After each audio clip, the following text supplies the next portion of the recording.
India was one of the hardest hit countries by the pandemic. In the spring of 2021, overwhelmed hospitals had to turn COVID-19 patients away, often leaving them to suffocate from lack of oxygen. Several months later, the vaccination drive is in full swing. On Tuesday, only around 14,300 new COVID cases were reported. It's the lowest single-day rise in nearly 8 months. But is the trend at risk now that the festival season is underway? COVID is definitely still here. People are under the false impression that COVID is over, but it's still going on. Health experts fear that India's popular festivals could turn into superspreader events and that history could repeat itself. Welcome to our COVID-19 special. I'm Monica Jones. Good to have you with us. Durga Puja, the biggest celebration of the year for those of Bengali heritage, is underway amid ongoing COVID-19 restrictions. Attendees are required to tread carefully, maintaining a distance from each other and from the extraordinary works of art and decoration, because nobody wants the festival to kickstart another third wave. It has been hectic, almost non-stop inside the structures that dot this part of Kolkata in India's West Bengal state. But the work is winding down as artists put the finishing touches on idols of the goddess Durga and other deities. This will again be the event of the year here, the Durga Puja. Normally, it's a wildly busy week of art, culture, food, and crowds. Despite this huge banner, there will be strict limitations for the second year running on access to the fabled pandals, the temporary structures where the goddess is housed. Authorities are worried if they went unrestricted, it could be a coronavirus superspreader event. This festival director says this is one of the top art events in the world, but authorities insist most festival goers will not be allowed within 25 feet of the artworks. On the street, masks are the rule. Volunteers are handing them out, and you'd better put one on if you're on camera. And especially if you're stopped by police. The vaccination rate in these parts is estimated at over 60% for those receiving 2 doses. And vaccination drives are aiming to bring up numbers ahead of the Durga Puja. Artists and festival workers are forging ahead as though it's any other year. Well, sadly, it's not like any other year, which is why getting that life-saving shot can make all the difference. But for many Indians, that's easier said than done. It takes a lot of patience. In West Bengal, vaccines are still rare. For people in cities like Siliguri, it means queuing all night. See, we've brought food along. We came here in the evening and they will hopefully vaccinate us in the morning. What can we do? It's really distressing. We leave our kids at home and come here. We have to go through so much to get vaccinated. Prime Minister Modi wants 950 million people to get their first dose by the end of the year. India is on course to achieve this goal, but for those living in rural areas, getting that life-saving shot often remains a dream.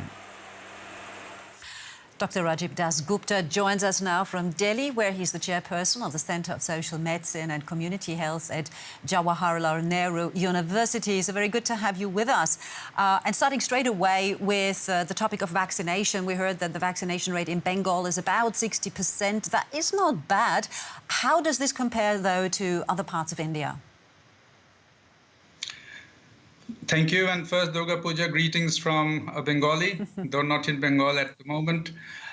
Yes, West Bengal's immunization coverage has certainly been better than many of the states. And more importantly and interestingly, the gender advantage has been in favor of women rather than men, which is true for most of the country on an average.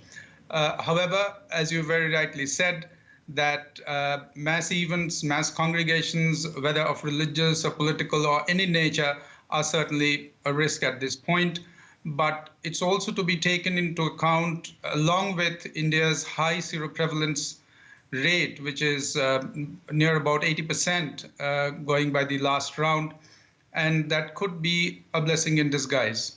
And of course, as far as I understand now, there's also a vaccine approved for kids now. How big a difference will this make for all those festivals coming up? Well, it's only in the emergency authorization stage. It's quite a distance from what was announced today, the second vaccine to be approved, to an actual rollout to a vaccination program for kids. That's quite a bit of a journey, but certainly it was a good news today, and there's a lot of optimism, particularly as far as children and adolescents go. Okay, so there's light at the end of the tunnel there too. But how worried are you that this festival of Durga Puja could eventually be a corona superspreader event?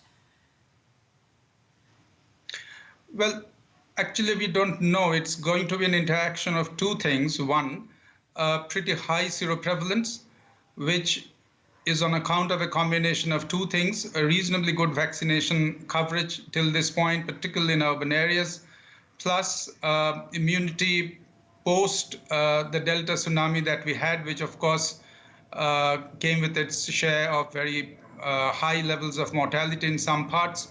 But the two put together actually means that a substantial proportion of the population is protected. But what's worrying is that India currently has the largest numbers of those individuals immunized with a single vaccine, that's partially immunized population. That in itself is potentially worrisome, plus the crowds, of course.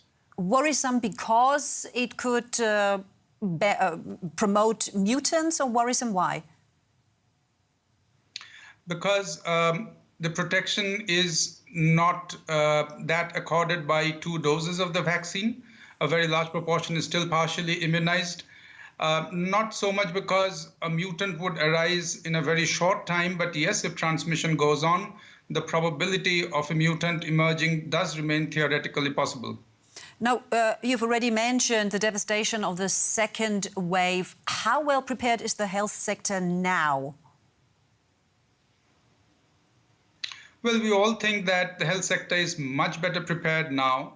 I'm sure that across states, both state governments and federal governments, as well as the private sector, have taken a range of measures.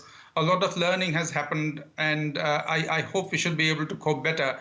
But personally, I do not really expect another wave of that magnitude unless something dramatically different happens.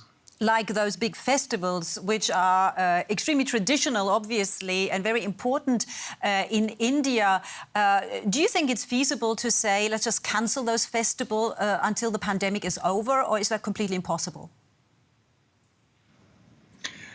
No, the trend so far has been both on parts of governments as well as the courts, who have often stepped in to issue a range of advisories. Now, some of those advisories are often followed very strictly, particularly last year it was. This year, for example, in West Bengal, it comes with a set of caveats, do's and don'ts, some of which may not actually be very conducive to being implemented in letter and spirit. Okay.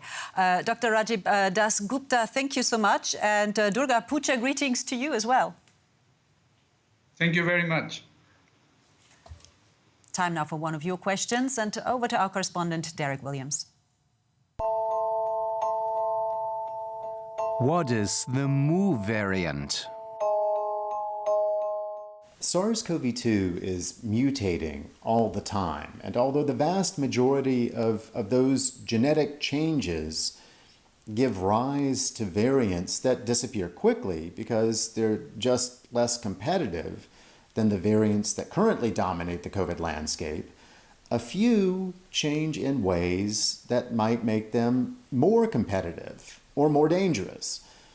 New variants are identified by sequencing their genomes and comparing those genomes to earlier versions of the virus genome.